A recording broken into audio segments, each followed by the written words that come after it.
Assalamualaikum warahmatullahi wabarakatuh. Perkenalkan nama saya Putra Hidayatullah dari Akademi 30 dan kali ini saya akan jelasin tentang biografi tokoh-tokoh yang terkemuka. Ini saya ambil dua tokoh yaitu Abu Nawas dan Dr. Sutomo. Kita mulai dulu dari biografi Abu Nawas.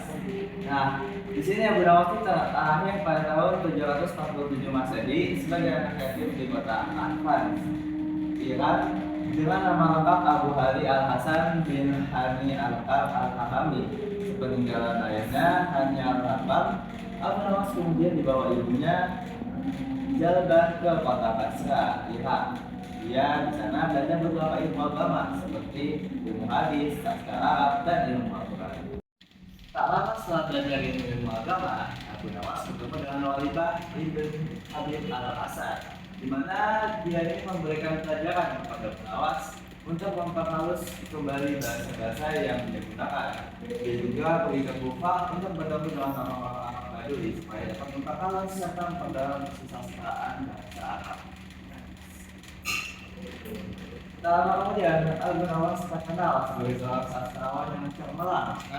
Yang membuat dia ini berbeda dengan yang lain karena puisinya itu terkenal lucu dan jenaka, dan juga tidak berhubungan dengan tema-tema tradisional seperti tema-tema pada pasir.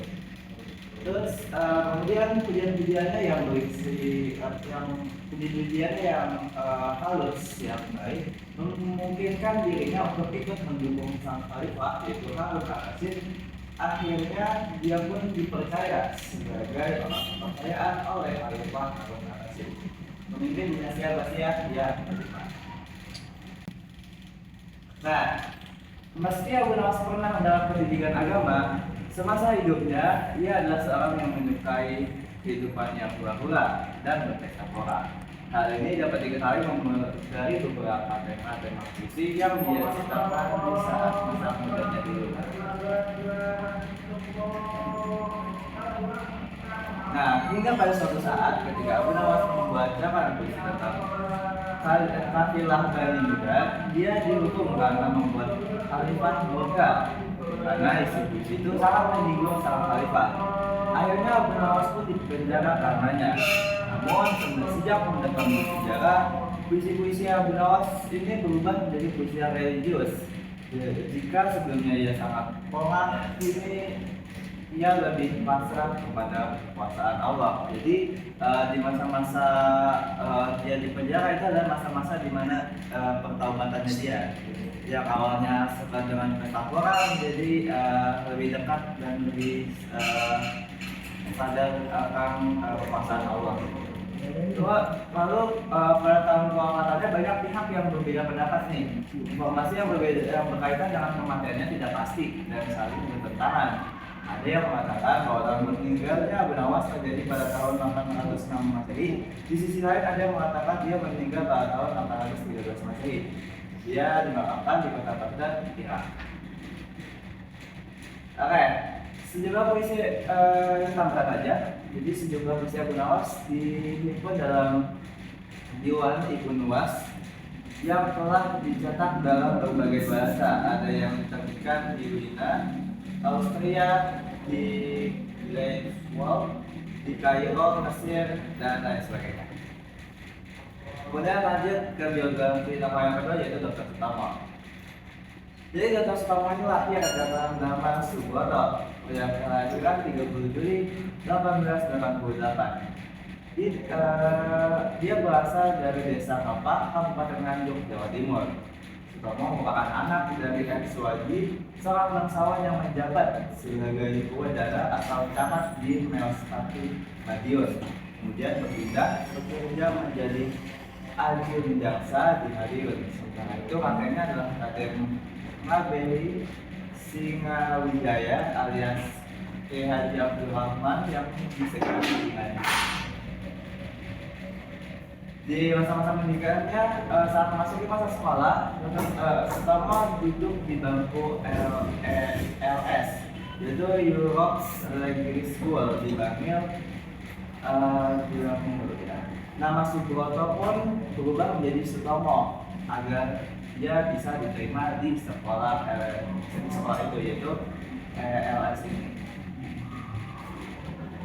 Setelah tamat, kakek dan neneknya ingin Sutomo masuk Austria, sekolah para pegawai pangkat raja yang telah bekerja di pemerintah. Namun sang ayah menghendaki Sutomo untuk masuk ke Sofia, yaitu School of Operating Intelligence Research, yaitu sekolah dokter di Batavia. Ayahnya mengatakan sekolah para pegawai pangkat akan membuat ia disuruh-suruh oleh Belanda, dan sang ayah tidak menginginkan hal itu terjadi kepada anaknya. Di 2 tahun pertama, Sutomo adalah anak yang malas, nakal, dan suka berkelahi. Namun sejak ayahnya meninggal, ia berubah kepribadian menjadi lebih baik.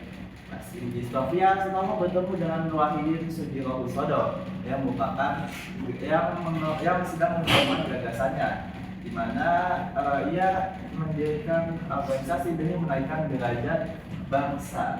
Gagasan itu menjadi diterima serta direnungkan oleh Sutomo dan juga teman-teman.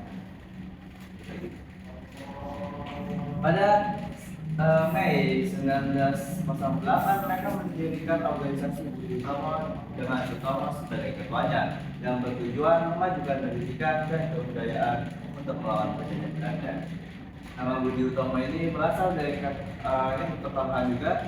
Nama Budi Utomo berasal dari kata-kata Dr. Wahidin ketika hendak berpisah dengan Sutomo.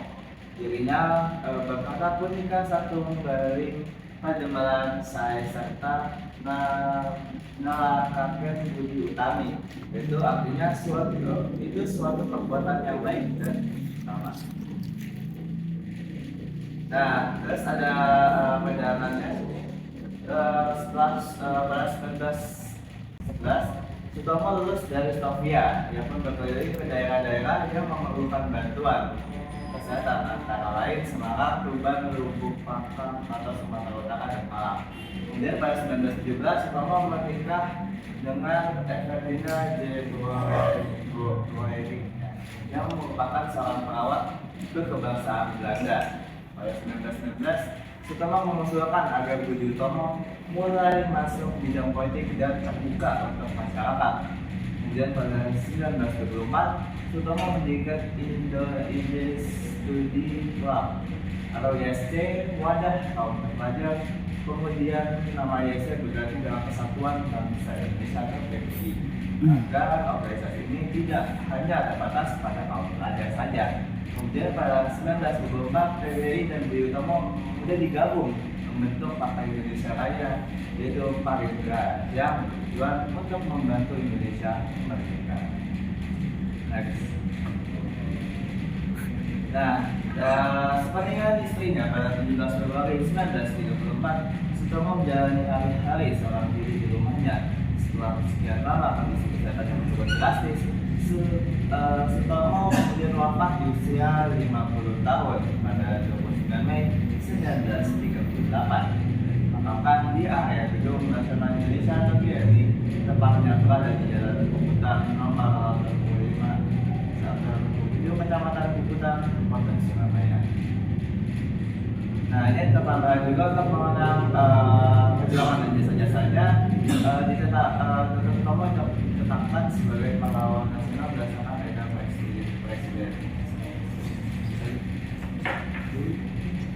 Nah, ini banyak hikmah yang dapat kita ambil dari kedua tokoh yang telah disebutkan, seperti sifat peduli yang dimiliki untuk Sutomo pada orang membutuhkan bantuan. Jadi ketika ia berkunjung tadi untuk membantu orang yang sedang terluka, nah di situ ia melihat bahwa banyak orang yang membutuhkan di sekitarnya. Ia dengan gratis membuka jasa pengobatan dan pelayanan kesehatan. Kemudian ada juga ketemuan dan kecintaan Agunawan terhadap puisi membuatnya menjadi sastrawan yang terkenal dan juga masih banyak hikmah-hikmah lain yang dapat diambil dari kedua tokoh tersebut. Tapi sama di antara mereka berdua, yaitu adalah perubahan agar mereka bisa menjadi diri yang lebih baik lagi. Karena mereka berdua sama-sama mengalami masa-masa jatuhnya, di mana Agunawan pernah jatuh di masa-masa terbuka, itu saat dia di penjara. Tapi justru di penjara dia malah menjadi diri yang lebih baik lagi. digunakan untuk Dr. Sutomo yaitu saat peninggalan ayahnya, di mana yang awalnya dia merupakan mahasiswa yang nakal, kemudian dia berubah pribadi jadi diri yang lebih baik dan berguna untuk banyak orang. Dan ya, sekian dari saya. Terima kasih. Dari David Hidayah. Assalamualaikum warahmatullahi wabarakatuh.